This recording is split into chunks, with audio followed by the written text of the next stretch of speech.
আলহামদুলিল্লাহি রাব্বিল আলামিন ওয়াসসালাতু ওয়াসসালামু আলা সাইয়্যিদিল মুরসালিন আম্মা বা'দ ফাআউযু বিল্লাহি মিনাশ শাইতানির রাজীম বিসমিল্লাহির রহমানির রহিম আসসালাতু ওয়াসসালামু আলাইকা ইয়া রাসূলুল্লাহ ওয়া আলা আলিকা ওয়া আসহাবিকা ইয়া হাবিবাল্লাহ আসসালাতু ওয়াসসালামু আলাইকা ইয়া নবিয়াল্লাহ ওয়া আলা আলিকা ওয়া আসহাবিকা ইয়া নূরাল্লাহ। প্রিয় ভাইরা এবং মাদানী চ্যানেলের দর্শক শ্রোতা, আলহামদুলিল্লাহ প্রতি সপ্তাহের নেই আজও আমরা আপনাদের মাঝে উপস্থিত হয়েছি মাদানী চ্যানেল বাংলার ধারাবাহিক অনুষ্ঠান চোখের তারা নামে মোহাম্মদ অনুষ্ঠান নিয়ে। তো কাজে যে যেখান থেকে আমাদের এই অনুষ্ঠান দেখছেন সবাইকে আন্তরিক অভিনন্দন জানিয়ে শুরু করছি আজকের অনুষ্ঠান চোখের তারা নামে মোহাম্মদ। আসুন প্রিয় ইসলাম ভাইরা, আমরা কিছু ভালো ভালো নিয়ত করে নিই, কেননা হাদিসে পাকের মধ্যে এসেছে আল্লাহর নবী সাল্লাল্লাহু আলাইহি সাল্লাম ইরশাদ করেন ইন্নামাল আমালু বিন্নিয়াত, অর্থাৎ প্রত্যেক আমল যার উপর ডিপেন্ড করে সেটি হচ্ছে আমার আপনার নিয়তের উপরে। কাজে আমরা যত বেশি ভালো নিয়ত করব আল্লাহ পাক আমাদেরকে তত বেশি প্রতিদান দান করবেন। আমি নিয়ত করছি আল্লাহ এবং তার প্রিয় হাবিব সাল্লাল্লাহু আলাইহি সাল্লামের সন্তুষ্টি অর্জনের জন্য, ইলমে দ্বীন শিখা এবং শেখানোর জন্য এই অনুষ্ঠান করব। আপনারাও নিয়ত করে নিন যে আমরা আল্লাহ এবং তার প্রিয় হাবিব সাল্লাল্লাহু আলাইহি সাল্লামের সন্তুষ্টি অর্জনের জন্য, ইলমে দ্বীন অর্জনের জন্য যদি সম্ভব হয় যারা সোশ্যাল মিডিয়ায় দেখছেন শেয়ার করবেন, আল্লাহ পাক এর প্রতিদান আপনাদেরকেও দান করবেন। দুরূদে পাক পাঠ করার অসংখ্য ফজিলত ও বরকত বিভিন্ন কিতাবের মধ্যে আমরা শুনে থাকি এবং বিভিন্ন অনুষ্ঠানেও আমরা শুনে আসছি। এক হাদিসে পাক যেখানে আমাদের প্রিয় আকা সাল্লাল্লাহু তাআলা আলাইহি ওয়া সাল্লাম ইরশাদ করেন মান সাল্লা আলাইয়া সালাতাও ওয়াহিদা সাল্লাল্লাহু আলাইহি আশারা, অর্থাৎ যে ব্যক্তি আমার প্রতি মাত্র একবার দুরূদে পাক পাঠ করবে আল্লাহ সুবহানাহু ওয়া তাআলা তার প্রতি 10টি রহমত নাজিল করবেন। সুবহানাল্লাহ। প্রিয় ইসলামী ভাইরা, যারা দুরূদে পাক পাঠ করেন আল্লাহ পাক তাদের প্রতি রহমত, কল্যাণ, বরকত নাজিল করেন। সাল্লু আলাল হাবিব সাল্লাল্লাহু তাআলা আলা মুহাম্মদ সাল্লাল্লাহু তাআলা আলাইহি ওয়া সাল্লাম। প্রিয় ইসলামী ভাইরা, আমরা এই অনুষ্ঠানে রাসূল করিম সাল্লাল্লাহু আলাইহি সাল্লামের কিছু অনন্য বৈশিষ্ট্য শুনে আসছি। আমরা শুনেছি রাসূল করিম সাল্লাল্লাহু আলাইহি সাল্লামের নাম মুবারকের সংখ্যা, বরকত, মুজিজা এবং অনন্য বৈশিষ্ট্য। আমরা শুনেছি রাসূল করিম সাল্লাল্লাহু আলাইহি সাল্লামের হাত মুবারকের বৈশিষ্ট্য, থুতু মুবারকের বৈশিষ্ট্য, চোখ মুবারকের বৈশিষ্ট্য। এভাবে আমরা রাসূল করিম সাল্লাল্লাহু আলাইহি সাল্লামের এক একটি বৈশিষ্ট্য আমরা শুনে আসছি। অর্থাৎ আল্লাহ সুবহানাহু ওয়া তাআলা রাসূল করিম সাল্লাল্লাহু আলাইহি সাল্লামকে আকৃতিগতভাবে যে রূপ দান করেছেন, যে বৈশিষ্ট্য দান করেছেন, তার মধ্যে কিছু বৈশিষ্ট্যের আলোচনা আমরা শুনে আসছি। তো ইনশাআল্লাহ আজও আমরা একটি বৈশিষ্ট্য নিয়ে আলোচনা করব, আর তা হচ্ছে রাসূল করিম সাল্লাল্লাহু আলাইহি সাল্লামের চুল মুবারক। আজ আমরা জানবো রাসূল করিম সাল্লাল্লাহু আলাইহি সাল্লামের চুল মুবারক কেমন ছিল, চুল মুবারকের যে বৈশিষ্ট্য রয়েছে, যে অনন্যতা রয়েছে, যে কামালিয়াত রয়েছে, যে ফজিলত রয়েছে, সে বিষয়ে কিছুটা আলোচনা শ্রবণ করব। রাসূল করিম সাল্লাল্লাহু আলাইহি সাল্লামের চুল মুবারক কেমন ছিল তা মাওলা আলী রাদিয়াল্লাহু তাআলা আনহুর ভাষায় শুনুন। মাওলায়ে মুশকিল কুশা শেরে খুদা মাওলায়ে আলী কাররামাল্লাহু তাআলা ওয়াজহাহুল করিম ইরশাদ করেন ওয়ালাম ইয়াকুন বিল জাদিল কতিতি ওয়ালা বিসাবতি কানা জাদান রাজিলান। নবী করিম সাল্লাল্লাহু আলাইহি সাল্লামের চুল মুবারক না সম্পূর্ণ কুঞ্চিত ছিল এবং না একেবারে সোজা, বরং সামান্য আঁকা বাঁকা ছিল। সুবহানাল্লাহ। রাসূল করিম সাল্লাল্লাহু আলাইহি সাল্লামের চুল মুবারক একেবারে সোজাও ছিল না আর একেবারে ঘন বাঁকাও ছিল না, বরঞ্চ হালকা বাঁকা ছিল, দেখতে মসৃণ ছিল, দেখতে সুন্দর ছিল।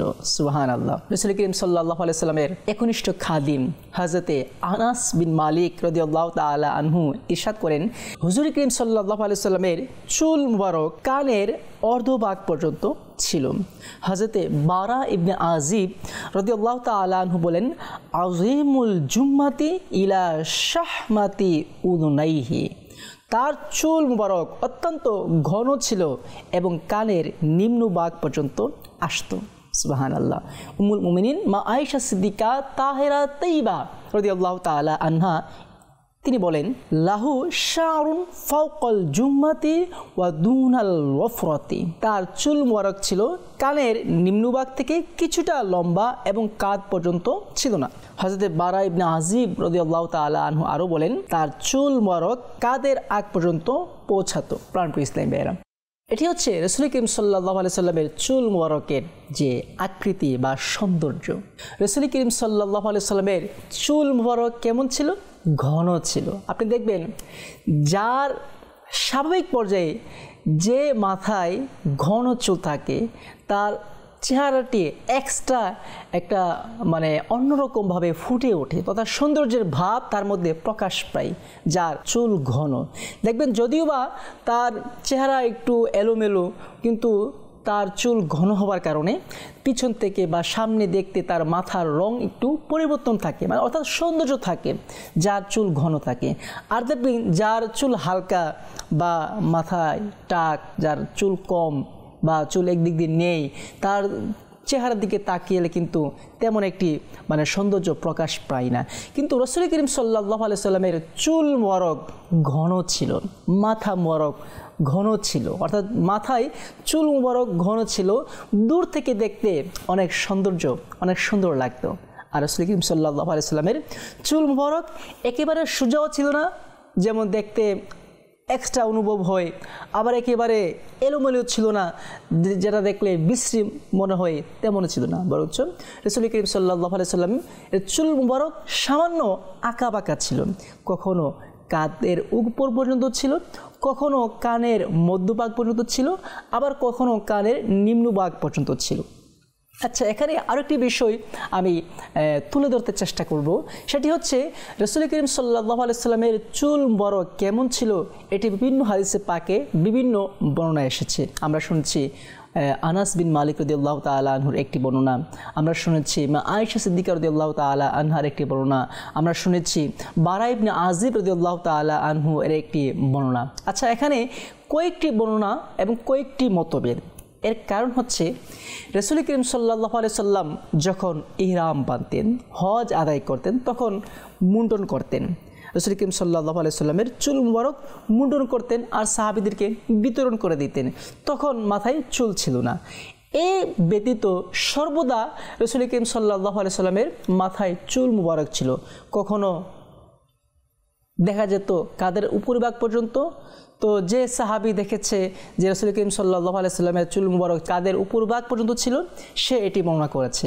আবার যে দেখেছে রাসূল করিম সাল্লাল্লাহু আলাইহি সাল্লামের চুল মুবারক কানের মধ্যভাগ পর্যন্ত ছিল, সে মধ্যভাগ বর্ণনা করেছে। আবার যে দেখেছে নিম্নভাগ, সে নিম্নভাগ বর্ণনা করেছে। এজন্য মতভেদগুলো রয়েছে। কিন্তু রাসূল করিম সাল্লাল্লাহু আলাইহি সাল্লামের চুল মুবারক বড় ছিল, আর এটি হচ্ছে সুন্নতে কারিমা। আমরা যেভাবে একেবারে ছোট করে ফেলি বা বিভিন্ন স্টাইল করি বা বিভিন্ন ধরনের বর্তমান ফ্যাশন যে বলা হয়, এই ধরনের স্টাইলে আমরা চুল কাটিং করি, হেয়ার স্টাইল যেটাকে বলা হয়, কিন্তু এটা সুন্নতে কারিমা নয়। বরঞ্চ সুন্নতে কারিমা হচ্ছে বড় রাখা। আল্লাহ পাক বুঝার তৌফিক দান করুক। সাল্লু আলাল হাবিব সাল্লাল্লাহু তাআলা আলা মুহাম্মদ সাল্লাল্লাহু তাআলা আলাইহি ওয়া সাল্লাম। প্রাণপ্রিয় ইসলামীরা, আসুন এখন জানবো এই চুল মুবারকের মধ্যে কেমন কামালিয়াত রয়েছে। আল্লাহ সুবহানাহু ওয়া তাআলা এই চুলের মধ্যে কত বরকত দান করেছে। সুবহানাল্লাহ। হযরতে উসমান ইবনে আব্দুল্লাহ রাদিয়াল্লাহু তাআলা আনহু বলেন, আমার স্ত্রী আমার হাতে এক পেয়ালা পানি দিয়ে উম্মুল মুমিনিন হযরতে উম্মে সালমা রাদিয়াল্লাহু তাআলা আনহার কাছে পাঠালো। আর এটা আমার স্ত্রীর নিয়ম ছিল, তার রীতি ছিল যে যখনই কারোর প্রতি দৃষ্টির প্রভাব পড়তো বা নজর লাগতো, সেটাকে আমরা বলি নজর লেগেছে, নজর পড়েছে, কিংবা কেউ রোগাক্রান্ত হতো, তখন সে পাত্রের মধ্যে পানি ঢেলে তা হযরতে উম্মে সালমা রাদিয়াল্লাহু তাআলা আনহার কাছে পাঠাতুন। কেননা তার কাছে রাসূল করিম সাল্লাল্লাহু আলাইহি সাল্লামের একটি চুল মুবারক ছিল। সুবহানাল্লাহ।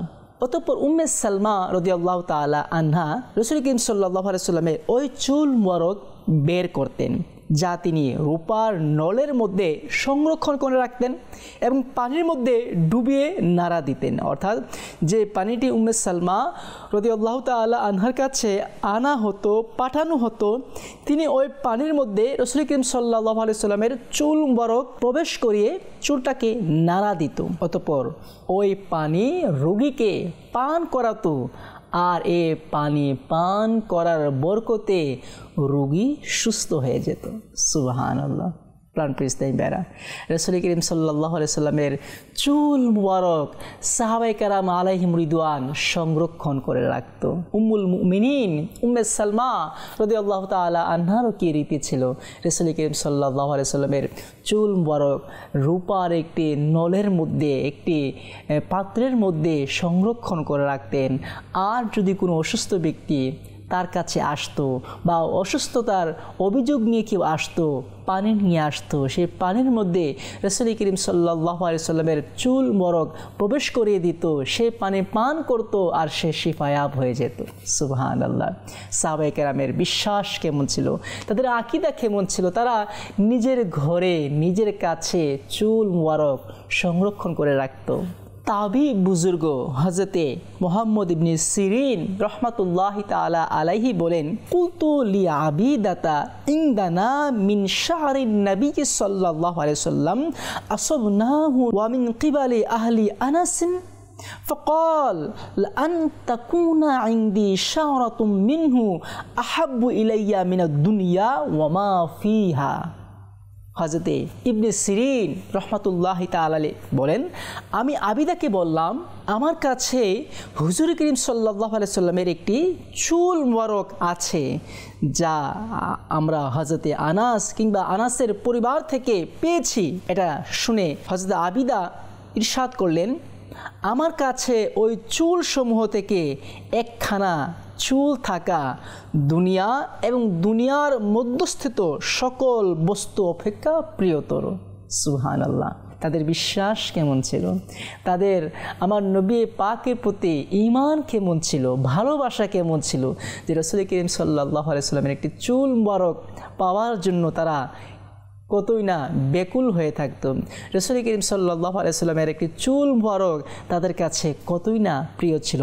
সে চুল মুবারক পাওয়ার জন্য সাহাবায়ে কেরাম আলাইহিম রিদওয়ান বেকুল হয়ে যেত, প্রত্যাশিত হয়ে থাকতো, অপেক্ষমান থাকতো, কবে জানে নসিব হয়ে যায় রাসূল করিম সাল্লাল্লাহু আলাইহি সাল্লামের একটি চুল মুবারক আমার কাছে চলে আসে। হযরতে আনাস ইবনে মালিক রাদিয়াল্লাহু তাআলা আনহু বলেন, আমি হুজুর করিম সাল্লাল্লাহু আলাইহি সাল্লামকে দেখলাম যে খরকার অর্থাৎ যে চুল কাটে তার মাথা মুবারকের খরকার্য সম্পাদন করছিল। আর সাহাবীগণ আল্লাহু আকবার রাসূল করিম সাল্লাল্লাহু আলাইহি সাল্লামের চারিপাশ ঘেরাও করে রেখেছেন। কেন? তারা এটাই আশা করছিল যে হুজুর করিম সাল্লাল্লাহু আলাইহি সাল্লামের চুল মুবারক মাটিতে যেন না পড়ে, বরঞ্চ কারো না কারো হাতে যেন পড়ে যায়। সুবহানাল্লাহ। অর্থাৎ রাসূল করিম সাল্লাল্লাহু আলাইহি সাল্লামের চুল মুবারক যেন তাদের হাতে পড়ে, তারা যেন সেটা গ্রহণ করতে পারে, তাবারক হিসাবে সংরক্ষণ করতে পারে, ঘরে নিয়ে যেতে পারে, সে প্রত্যাশায় যখন রাসূল করিম সাল্লাল্লাহু আলাইহি সাল্লামের মাথার চুল মুবারক কাটা হতো, সাহাবায়ে কেরাম আশেপাশে ঘেরাও দিয়ে রাখতেন, চারপাশ ঘেরাও দিয়ে রাখতেন। কেন? চুল মুবারক পাওয়ার জন্য, তাবারক হিসাবে গ্রহণ করার জন্য, তাবারক হিসাবে সংরক্ষণ করে নিজের কাছে রাখার জন্য। আল্লাহু আকবার। তাদের বিশ্বাস কেমন ছিল, ঈমান কেমন ছিল রাসূল করিম সাল্লাল্লাহু আলাইহি সাল্লামের প্রতি, যে রাসূল করিম সাল্লাল্লাহু আলাইহি সাল্লামের চুল মুবারকের মধ্যে কতই না বরকত রয়েছে।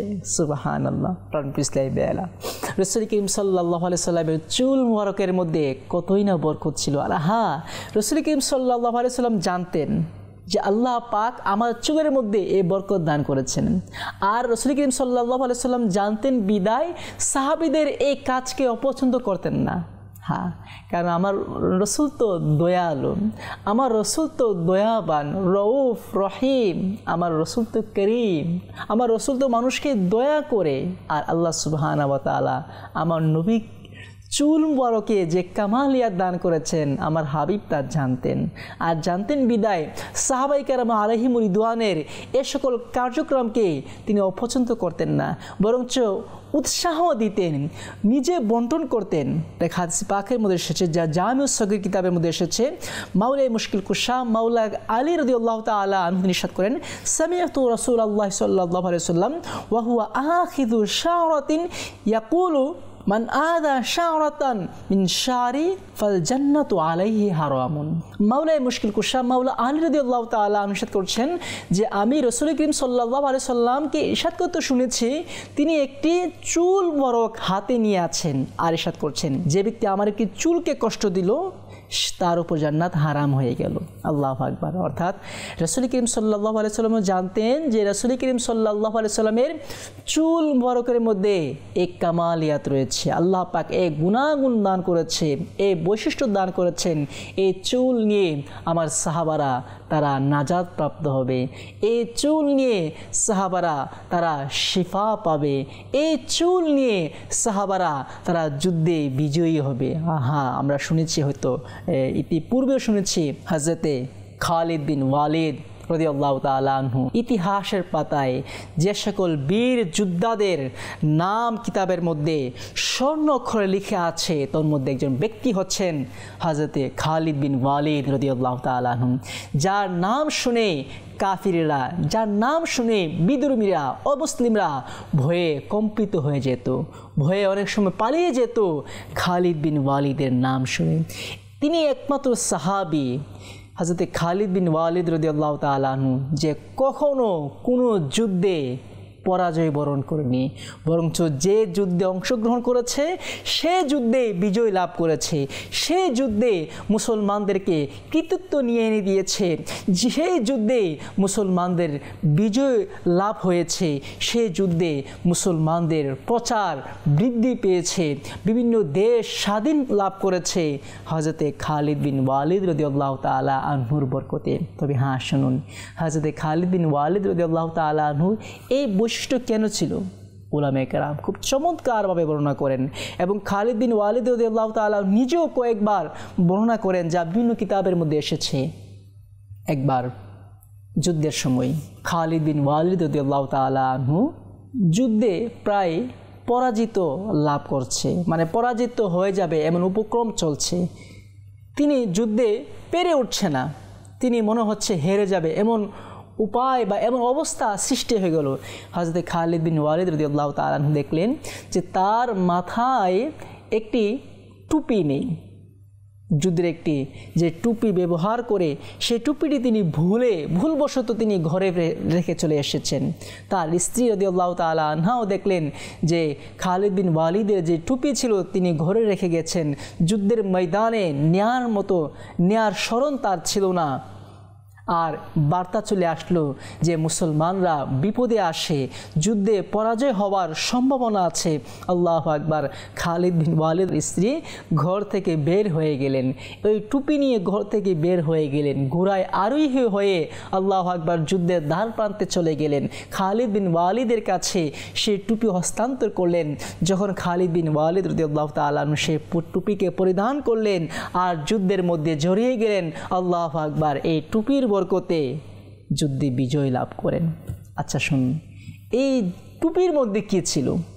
খালিদ বিন ওয়ালিদ রাদিয়াল্লাহু তাআলা আনহু তার ভাষা অনুযায়ী এই টুপির মধ্যে আমার রাসূল করিম সাল্লাল্লাহু আলাইহি সাল্লামের একটি চুল মুবারক ছিল।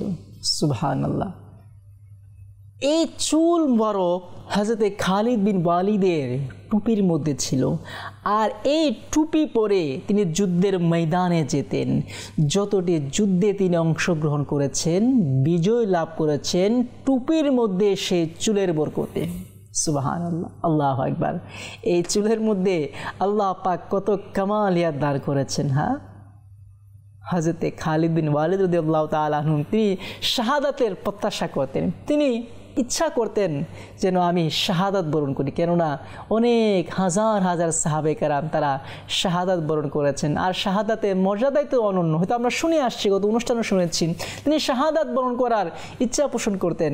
তিনি ভাবতেন হয়তো আমার কপালে বুঝি শাহাদাতের এই সওয়াব লেখা হবে না, অর্থাৎ আমি বুঝি কখনো শাহাদাত হয়ে মৃত্যুবরণ করব না। আর হ্যাঁ, ইতিহাসের মধ্যে কিতাবের মধ্যে এটি পাওয়া যায়, হযরতে খালিদ বিন ওয়ালিদ রাদিয়াল্লাহু তাআলা আনহু স্বাভাবিকভাবে তিনি মৃত্যুবরণ করেছেন, ইন্তেকাল করেছেন, কিন্তু কোনো যুদ্ধে তিনি শহীদ হন নাই। এর কারণ হচ্ছে, এর ফজিলত হচ্ছে রাসূল করিম সাল্লাল্লাহু আলাইহি সাল্লামের চুল মোবারক মাথায় রেখে তিনি যত যুদ্ধে অংশগ্রহণ করতেন, সেনাপতির দায়িত্ব পালন করতেন, যুদ্ধের মধ্যে যুদ্ধ করতেন, তিনি কখনো পরাজয় বরণ করেনি, বরঞ্চ প্রত্যেকটি যুদ্ধে তিনি বিজয় লাভ করেছে আর মুসলমানদের অনেক কৃতিত্ব দান করেছেন। সুবহানাল্লাহ। আর তা হচ্ছে আমার রাসূল করিম সাল্লাল্লাহু আলাইহি সাল্লামের চুল মোবারকের বরকতে। সুবহানাল্লাহ। আল্লাহ সুবহানাহু ওয়া তাআলা আমার রাসূল করিম সাল্লাল্লাহু আলাইহি সাল্লামের চুল মোবারকের মধ্যে কতই না বরকত রেখেছেন। সুবহানাল্লাহ।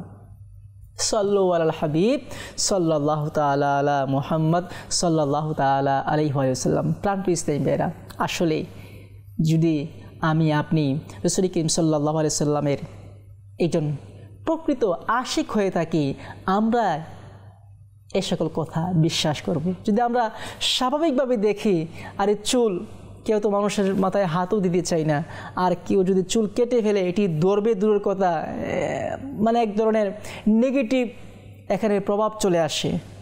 কিন্তু রাসূল করিম সাল্লাল্লাহু আলাইহি সাল্লামের চুল মোবারক কেমন ছিল, যা সাহাবায়ে কেরাম আলাইহিম রিদওয়ান সংরক্ষণ করে রাখত। কবরে যাবার সময়, মৃত্যুবরণ করার পরে কবরে সে চুলকে নিয়ে যেতেন। শুধু চুল নয়, রাসূল করিম সাল্লাল্লাহু আলাইহি সাল্লামের কিছু তাবারক, যা হয়তো নখ মোবারক কিংবা পোশাক মোবারকের কিছু একটি অংশ নিজ নিজ কবর নিয়ে যেতেন। কেন? তাদের বিশ্বাস ছিল যদি রাসূল করিম সাল্লাল্লাহু আলাইহি সাল্লামের সাথে সম্পৃক্ত কোনো জিনিস, কোনো বস্তু আমার কাছে থাকে, আমার কখনো আযাব হবে না, আমার কখনো কবরের শাস্তি হবে না। এই বিশ্বাস নিয়ে, এই আকীদা নিয়ে আল্লাহু আকবার, রাসূল করিম সাল্লাল্লাহু আলাইহি সাল্লামের বস্তু নিয়ে, ব্যবহৃত জিনিসপত্র নিয়ে অথবা সম্পৃক্ত কোনো বস্তু নিয়ে সাহাবায়ে কেরাম নিজের কবরে নিয়ে যেতেন আর ওসিয়ত করে যেতেন, হে আমার পরিবার পরিজন, যখন আমি মারা যাব, আমাকে কবরে দাফন করা হবে, তখন আমার রাসূল করিমের এই তাবারুকটুকু আমার কবরে রেখে দিও। সুবহানাল্লাহ। সাহাবায়ে কেরাম আলাইহিম রিদওয়ানের বিশ্বাস ছিল, সাহাবায়ে কেরাম আলাইহিম রিদওয়ানের আকীদা ছিল। আর এজন্যই তো নবীদের পরে সবচেয়ে উত্তম ব্যক্তি হচ্ছে আমার সাহাবায়ে কেরাম। হ্যাঁ, এই দুনিয়ার বুকে নবী রসুলদের পরে সবচেয়ে সম্মানিত যে ব্যক্তিরা, তারা হচ্ছেন সাহাবায়ে কেরাম আলাইহিম রিদওয়ান। তারা আমলের মাধ্যমে এই ফজিলত অর্জন করে নিন, তারা নামাজের মাধ্যমে এই ফজিলত অর্জন করে নিন, তারা হজ দান সৎকার মাধ্যমে এই ফজিলত অর্জন করে নিন। আমার রাসূলকে ভালোবাসার কারণে তারা এই ফজিলত অর্জন করেছে, শুধুমাত্র দেখার কারণে না। আরে মুনাফিকরা তো আমার নবীকে দেখেছে, ইয়াহুদেরও আমার নবীকে দেখেছে, বেঈমান অমুসলিমরাও আমার নবীকে দেখেছে, তারা তো সম্মানিত নয়? সাহাবায়ে কেরাম সম্মানিত কেন?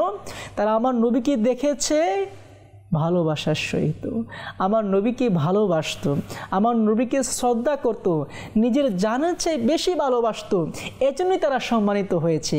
আল্লাহ পাক তাদের প্রতি রাজি, তারাও আল্লাহ পাকের প্রতি রাজি। রাদিয়াল্লাহু আনহুম ওয়া রাদু আন। আল্লাহ পাকও তাদের প্রতি রাজি, তারাও আল্লাহ পাকের প্রতি রাজি, তারা বিনা হিসাবে জান্নাতের অধিকারী। সুবহানাল্লাহ। প্রাণপ্রিয় ইসলামী ভাইরা, আমরা আজকে শুনেছি রাসূল করিম সাল্লাল্লাহু আলাইহি সাল্লামের চুল মোবারকের বরকত নিয়ে। ইনশাআল্লাহ আগামী অনুষ্ঠানে আরও একটি বিষয় নিয়ে আলোচনা করব। সে পর্যন্ত সকলে ভালো থাকুন, সুস্থ থাকুন, মাদানী চ্যানেল দেখতে থাকুন। সাল্লু আলাল হাবিব সাল্লাল্লাহু তাআলা আলা মুহাম্মদ সাল্লাল্লাহু তাআলা আলাইহি ওয়া সাল্লাম।